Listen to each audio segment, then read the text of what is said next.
নির্বাচন না করলে জামাত ইসলামের অস্তিত্ব থাকবে না, চাঁপাইনবাবগঞ্জের মির্জা ফখরুল। মানুষকে বিভ্রান্ত না করে সঠিক পথে আসার আহ্বান। এবারের নির্বাচন বিগত 3টি ভোটের মতো হলে জাতির ভাগ্যে চরম দুর্ভোগ নেমে আসবে, খুলনায় জামাত নেতা গোলাম পরওয়ার।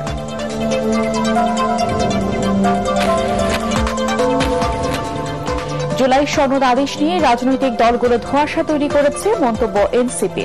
রাষ্ট্র সংস্কার ছাড়া কৃষি অর্থনীতির মুক্তি সম্ভব নয়।